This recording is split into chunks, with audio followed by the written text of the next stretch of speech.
Hey guys, what's up? I am here to give you guys a recap on the new episode of Vinland Saga, which is on episode 8. Now, this episode right here looked really fun and very impactful, depending how you even look at it. And if anything else, let's just get this started.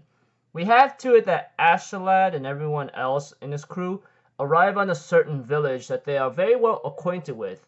One of the few villages that Askeladd does not pillage or plunder and kill people. And he seems to have a good relationship with the head in charge, or should I say the leader of the village, possibly. Maybe the village chief, however you want to consider it or say it.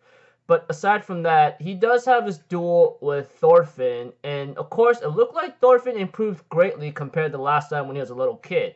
Though, as you can see, he was just a little kid who with no combat experience. But with this much on the line, he's trying to avenge his father. We had to it that Askeladd would later on provoke him through verbal words to a point that he was able to defeat Thorfinn and dislocate or break his arm. Well, I'm pretty sure he dislocated his arm and ended the duel whatsoever.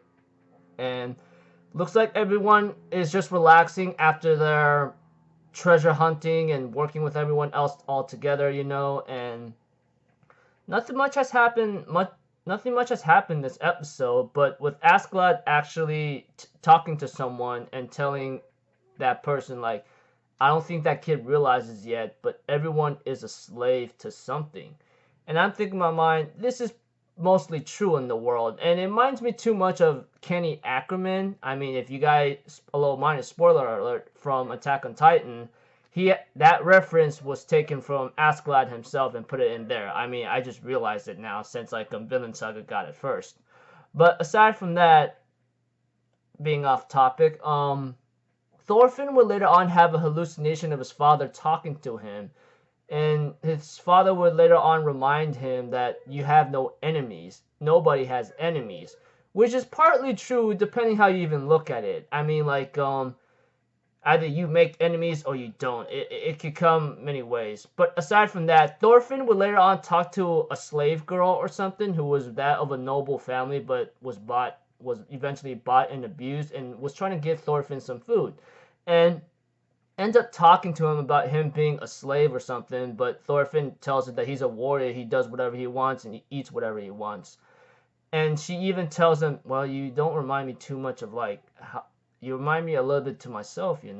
And Thorfinn's like, you should just kill your abusive master and get the hell out of here. And she goes I don't think I could have the will to do that. And Thorfinn's like, well, you're going to be a slave for the rest of your life. That's your choice. The way how Thorfinn was talking to the girl, I guess he had no better polite manners how to say it. But she will later on tell Thorfinn, if I run away from this place or go anywhere else to the other side of the ocean, would there be anything different? Everything's just going to be the same. Slave traders, war, death, killing, blood. No matter where I go, nothing's going to change. And we see to it that Thorfinn gives her some words of encouragement if you seriously want to run away. And that is somewhere in the far west. Somewhere in the far west whatsoever that Thorfinn's trying to tell her about, there's a place called Vinland. It's fertile, warm, has a lot of trees, and there is no war, no blood, no slave trading would ever reach that place at all. And we see to it that if she asks him this question, is there such a place that does really exist?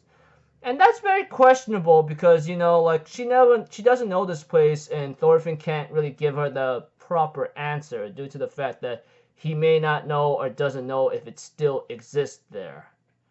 And we go to a scene where the king along with some guy named Canute is about to go to war against England because they have their grudge against England of what they've done, and apparently they're about to send Canute, who apparently is the heir to the throne, I believe, to test his valor and strength, because unless he has those things in his system and combat experience, no one's gonna follow him. And the episode ends off with war and tactics narration and a boss of a character which I did not ever realize until I hear his voice actor, who voiced many characters that I know of, from like Mob Psycho, Fate Zero. I'm pretty sure you guys know what I'm getting at here. And then freaking like Da-da-da. What else? A character from Berserk. Yeah, I was pretty shocked to hear him voice that character towards the end, which I won't say the name here, etc. But looking forward to seeing him in action, because he just threw his freaking axe and just mauled a lot of people and says, "This war is freaking fun, man. Let's get this going," etc. Anyways, pretty simple, impactful episode the way I look at it, even though I say every episode I be recapping is simple, and it's always getting annoying, I'm pretty sure about that. But in this episode, you know, everyone's a slave to something. Thorfinn trying to encourage the girl to do something of her own free will, and there's some place called Vinland, and what else? The duel, yeah.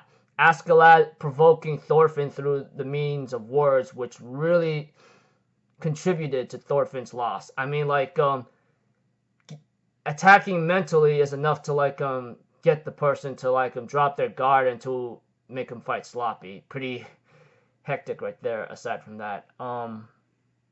Yeah, anyways, pretty fun episode. Kind of relaxing for now, because we did see a lot of blood and war and bloodshed here and there. But aside from that, looking forward to the next episode. Seeing that character at the end, I hope to see him in action. And many people have been telling me, you better be prepared, man. So until then, I'll see you guys in the next video. I'm Alpha Zero, people. Have a good day, and I'll see you guys next time, alright? Peace out. Bye-bye. Toot-toot-toot.